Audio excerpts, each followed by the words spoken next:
안녕하세요. 스포츠 물리치료사 고민석입니다. 오늘은 파워리프팅 선수 고관절 재활한 것들 인터뷰 조금 하려고 영상을 켜게 됐습니다. 자기소개 한번 해주시죠. 어, 안녕하세요. 67.5kg USAPL 선수로 활동하고 있는 이찬종이라고 합니다. 재활 저희 얼마나 했죠?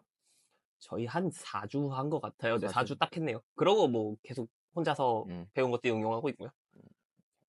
그러면 고관절 문제를 처음 느꼈을 때는 어떻게 느꼈는지, 어떤 증상이 음, 있었는지. 처음 운동할 때는 그러니까 운동하다가 스쿼트를 하면은, 오른쪽 앞쪽에 있는 대퇴 직근 쪽? 음, 이쪽이 약간 찌그러지면서 눌려서 찝힌다라는 느낌을 계속 받았어요. 음, 그래서 내가 자세가 문제 있구나 하고선 뭐 보폭을 바꿔본다거나 음. 한쪽을 멀리 둔다거나 여러 가지 테스트를 해도 퍼포먼스가 떨어지기만 할 뿐 뭔가 근본적인 개선이 없는 것 같아서 한번 재활 받아보기로 했었습니다. 요거 때문에 뭐 스쿼트 할 때나 일상생활 할 때 어떤 불편함이 있었는지. 스쿼트 같은 경우에는 세트 수 제한이 좀 심했어요.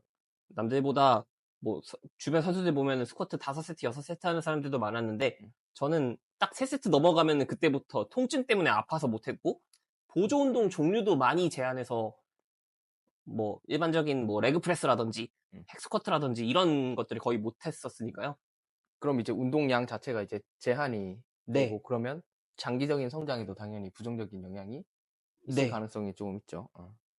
그럼 이 재활하기 전에 어떤 느낌이었어요? 내가 이 문제를 가지고 계속 운동을 하면 사실 안 좋아질 건 모두가 알고 있잖아요. 그런 거에 대한 뭐 음, 불안함이라든지 아니면 내가 이 파워리프팅이랑 운동을 얼마나 오래 할 수 있을지에 대한 그런 것들은 고려를 하고 뭐 있었는지. 음, 그냥 막연하게 운동량을 제한해서 계속 성장할 수 있으니까 음, 운동량을 제한을 해놓고 천천히 가면 되겠다라고선 생각을 할 때도 있었는데 음, 어느 순간 보니까 이제 꼭 제가 이걸 돌아가야 되나라는 생각이 들더라고요, 이 길을. 음, 음, 꼭 돌아가지 않고도 그냥 근본적인 원인을 알고 나면 이 문제를 해결함으로써 음, 남들만큼 빠른 속도로 갈 수도 있을 텐데 내가 꼭 이걸 느리고 음, 돌아가는 길로 가야 될까? 하는 음, 생각이 들어서 재활을 하는 게 오히려 음. 빨리 가는 길이겠다 싶었어요. 그러면 저희 재활할 때 처음에 어떤 운동 많이 했었죠? 평가도 좀 되게 자세히 봤죠? 1시간 넘게 봤죠? 평가 그쵸. 엄청 오래 받고. 그리고 그때 내린 결론이 뭐 보갑도 음, 부족하고, 그리고 둔부 뒤쪽에 있는 그런 조직들의 뭔가 제한 음. 사항도 있고, 그리고 앞에 민감화도 있었잖아요. 처음에는 어떤 운동을 한 것 같아요? 기억에 남는 것들?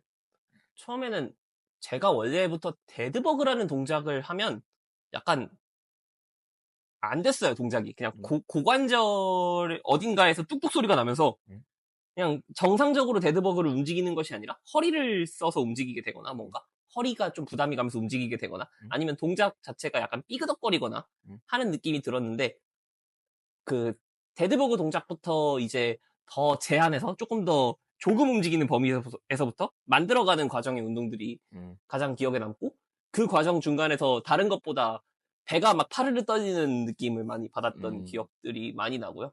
또 그런 거 있잖아요. 그 엉덩이를 특히 오른쪽 엉덩이 뒤쪽을 음. 엄청나게 늘리는 운동들을 많이 했던 것 같아요. 오블릭시, 사선, 오블릭시라고 네, 사선 앉기라 하거든요. 그런 거. 네. 예. 엉덩이를 엄청나게 늘리면서 다음날 자고 일어나면은 거의 엉덩이가 찢어지는 느낌이 나는 그런 음. 운동들을 많이 했던 것 같아요. 실제로 찢어지진 않았잖아요. 그냥 이게 그, 강하게 늘어나는 느낌이 강했거든요. 그쵸. 저는 엉덩이를 음. 찢지 않습니다. 그러면 운동하면서 제일 힘들었던 거 어떤 것들이 있었는지. 혼자 할 때 아니면 재활할 때? 재활할 때.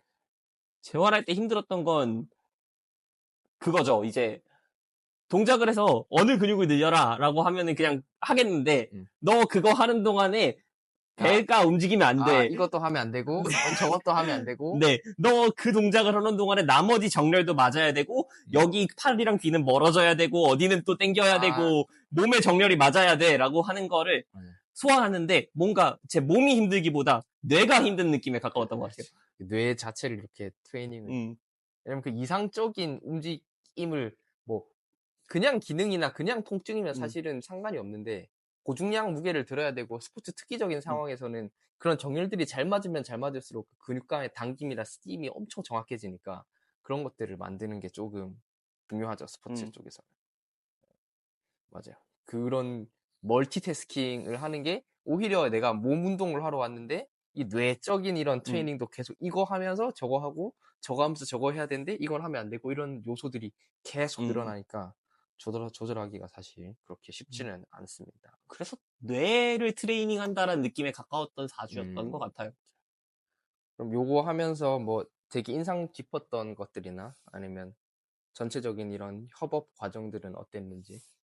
일단 매주 좋아졌고요. 음, 첫 주차는 아팠던 거에 가깝고 그냥 무슨 동작을 해도 아팠던 거에 가깝고 음, 뒤로 갈수록 그러니까 첫 주차가 끝나고 나서 첫 번째 스쿼트 세션으로 돌아갔을 때 음,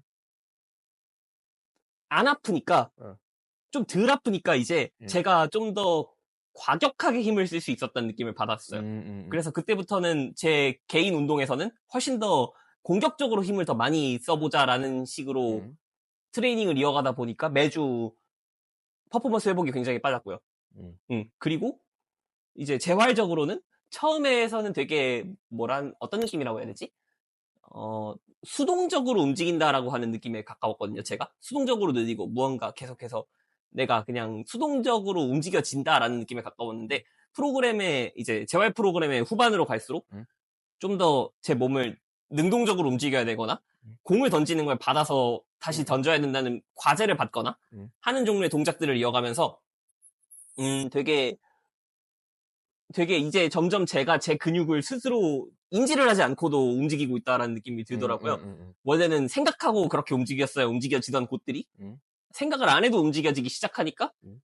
뒤쪽에 스쿼트를 진행할 때는 그냥 어차피 안 아플 위치니까 아, 어. 하고선 어차피 안 아플 위치니까라고 생각이 들고 어느 근육을 늘려서 내려가야겠다. 뭐 이런 생각을 아예 버려놓고 그냥 반사적으로 그냥 네, 정말 자연스러운 패턴으로. 네. 그래서 오히려 더 본질적인 스쿼트를 잘하기 위한 공격적인 테크닉들을 많이 사용하려고 노력을 했었던 것 같아요.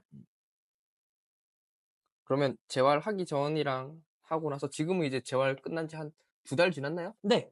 지금은 이제 어떤 차이가 있는지 그때랑 비교해서. 어, 일단은 워밍업을 할 때 단순화가 됐다는 것이 가장 큰 것 같고요. 뭔가 어디가 문제인지 모르니까 음. 맨날 하체 어디 이거 다 어, 풀고 뭐 어. 어떤 걸 신경 쓰고 저렇게 생각하고 뭐 이런 걸 많이 했는데 그냥 그런 거 다 빼고 그냥 재활 때 썼던 이러한 근육들이 내가 안 움직여지는 근육이니까 그것들만 제대로 늘려놓고 움직이는 것을 학습해 놓고 운동을 들어가도 괜찮겠구나 해서 음. 워밍업이 한 5분도 안 돼서 끝나버리는 음. 상황이 일어났고 사실 워밍업이 사실 길면 길수록 이게 사람 음, 멘탈만 계속 음, 빨아먹지 필요한 워밍업만 하면 그쵸. 전 된다라고 생각하기 때문에. 그리고 지금도 약간 스쿼트 하다가 제가 몸을 제대로 안 풀었거나 아니면은 뭔가 잘못하고 있으면은 즉각적으로 피드백이 오려고 하는데 음, 그럴 때 그냥 배웠던 동작들을 한 번 더 해보면서 음, 학습을 하고 나면 다시 어디 오른쪽 엉덩이 뒷부분이 좀 늘어나는 느낌이 음, 들면서 음, 다시 스쿼트를 하면 다시 안 아파지면서 음, 음 하면서 이제 많이 어떻게 돌아가야 될지에 대한 길을 안 거에 가까운 것 같아요. 음, 제가 살아온 세월이 있다 보니까 음, 완벽하게 한 번에 돌아갈 수는 없을지라도 어떻게 음. 하면은 이런 문제가 생길 것 같으면 이렇게 하면 좋아지는구나 라는 길에 가까워진 것 같습니다.